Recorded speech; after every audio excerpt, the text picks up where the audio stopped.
Alright, so your players are way too good at spotting traps. The whole process is almost like a script. The rogue steps up, the rest of the party tunes out, and the whole thing gets resolved with a single dice roll. Bada boom! This sequence has a huge lack of player engagement. It's almost like the players barely have to be present for it to get resolved. But what if the real danger wasn't the pressure plate that they could see? What if you skip the look for traps step and make the threat a lot more obvious? In other words, you turn the trap into a hazard, an environmental problem that's clearly there and needs to be dealt with. Instead of a dice roll, the player's confidence turns to panic as they realize the dungeon is trying to kill them in ways they can't disarm. Hi, I'm Bruce, and I've been DMing for over 30 years. I make videos for any DM who wants more tension, better pacing, and less prep. The beauty of Hazards is that they force everyone at the table to engage. The wizard can't just sit back while the rogue does their thing. The fighter has to think about positioning. Everyone is involved because everyone is affected. That's when the game comes alive. So what we're going to do today is look at 7 hazards that go beyond simple mechanics and turn the environment into your deadliest monster. The goal here is to get players involved with the physics and practical nature of the world around them, so they have to solve problems through their creative thinking, not just high skill checks. Stick around for hazard number 7, because your players are going to think they found safety, and they're going to be very, very wrong. Stay tuned.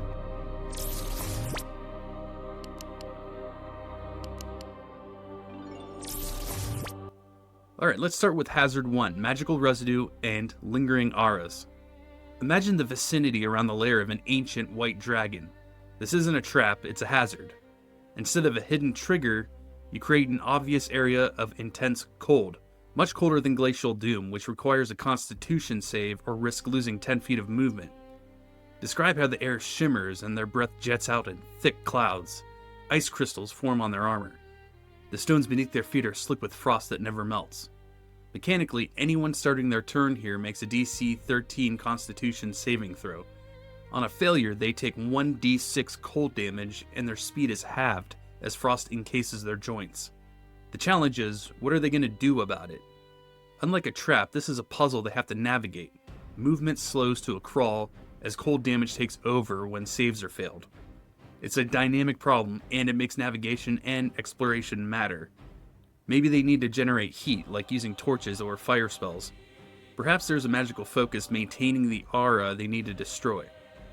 The solution comes from player creativity, not from a skill check.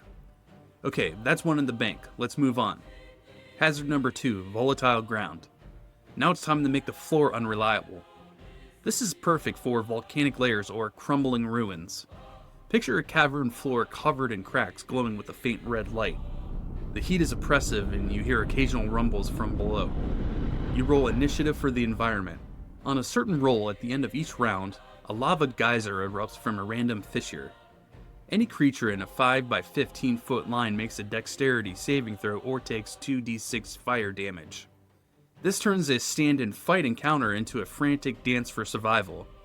Players can't just plant themselves and trade blows, they need to stay mobile and adapt. The best part is it gets players thinking about their environment.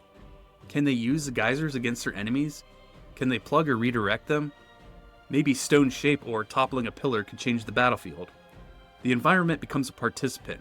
When the barbarian gets blasted because they refuse to move, that's not the DM being mean, that's the consequence, and it feels fair because the danger was obvious.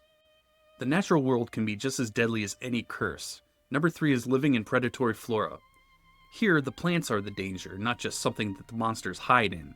Consider a beautiful clearing filled with sweet-smelling flowers. It seems like a powerful respite. These aren't just any flowers, they're drowsy daisies. Anyone who spends more than 1 minute here makes a wisdom saving throw or becomes charmed with no desire to leave. Or consider a single ancient mage tree that pulses with arcane light. Its gnarled bark is covered in mystical runes carved centuries ago. At the end of each round, it casts a random cantrip like Thorn Whip or a Ray of Frost at any non-plant creature nearby. These living hazards don't seem like threats at first. They require observation and interaction, not just thieves' tools. Maybe the party druid can communicate with the plants, or they need to find and destroy the source of magical corruption. On the flip side, players have the option of harvesting them as magical tools or weapons. Real quick, like the video if this helps, subscribe if you want more DM tools like this, and if you want my printable stuff, the 5 Faction Star Web and Premium Dungeon stocking cards are linked below.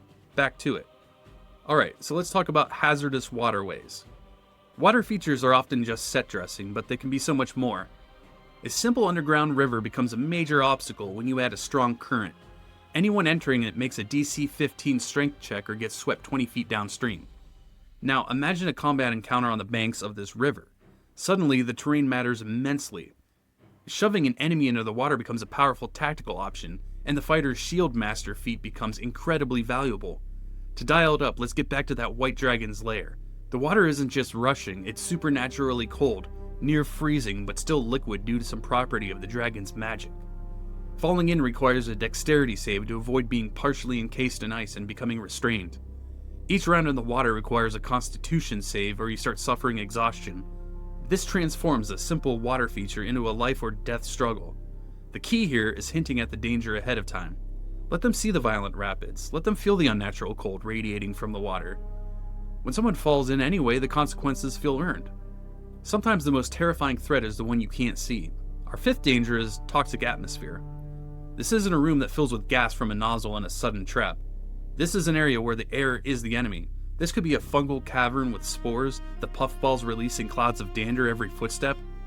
Or perhaps it's the bottom of a sewer where noxious fumes have settled over years of decay. You can describe the air as hazy and smelling of rot, with visibility reduced and every breath tasting foul. Anyone breathing it for more than a minute makes a DC 13 Constitution saving throw or gains the poison condition. For particularly nasty environments, impose the save every minute, with repeated failures leading to exhaustion and disadvantage on death saves. This is a fantastic way to add a tyrant to an encounter without it feeling arbitrary. The party can't rest here, they need to move, find clean air or mitigate the effect. Maybe they improvise masks from torn cloth soaked in water. Perhaps the wizard has gust of wind prepared. The cleric might use lesser restoration, but that burns spell slots needed for healing. It creates real tension and forces resource management in a way that feels organic. Old dungeons should feel old, and old things fall apart. Number 6 is structural instability. This is far more dynamic than a simple collapsing floor trap.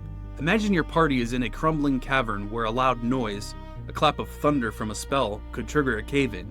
You can describe the warning signs something like loose rocks falling from the ceiling and the ominous creaking of stressed stone. Then it happens. You give the players one round to react. Where do they move? Do they try to support the ceiling with magic? Does someone dive to protect a fallen ally? Then everything comes down. Anyone caught in the area makes a DC 15 dexterity saving throw, taking 4d6 bludgeoning damage and being buried, restrained, and unable to breathe on a failure. This hazard is brilliant because it can be triggered by the player's own actions. It makes the dungeon feel reactive and the consequences feel earned. The wizard who loves Thunderwave suddenly has to weigh tactics against the risk of collapse. Our final danger is designed to create maximum urgency, the Awakening Dungeon. Imagine your players have been exploring what they thought was an ancient ruin for the past hour. They've looted treasure, fought guardians, and solved the puzzles. Then something shifts. The walls pulse. A deep, guttural rumble echoes through the corridors. The dungeon isn't a structure, it's the calcified body of a long-dead, demonic being, and their intrusions have begun to wake it. This hazard transforms the entire dungeon into a countdown timer. Each trigger the party sets off, like opening a sealed chamber or defeating a guardian, brings the entity closer to fully awakening. You can track this with the simple progress system, perhaps a d6 rolled each time they complete a room or a major action. On a 5 or a 6, the awakening advances to the next stage. The exit, or the mouth they entered through, is closing. Each round describe its ceiling further. Give them a set number of rounds to escape based on how deep they've ventured. Create desperate choices. Do they grab one more piece of treasure? Do they stop to save a fallen companion? This hazard doesn't just add urgency, it transforms the player's entire understanding of where they've been. The dungeon isn't a place, it's a living tomb and they've just woken the occupant. The race to escape becomes the most memorable part of the session.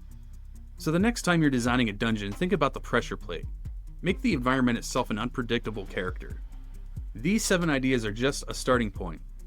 If you've ever come up with a cool environment danger that your players had fun dealing with, please put it down in the comments below. Remember, the real goal is to add complications that players have to make choices about. When they use creative thinking to navigate a lava field or survive a collapsing tunnel, the victory is sweeter because they solved a real problem.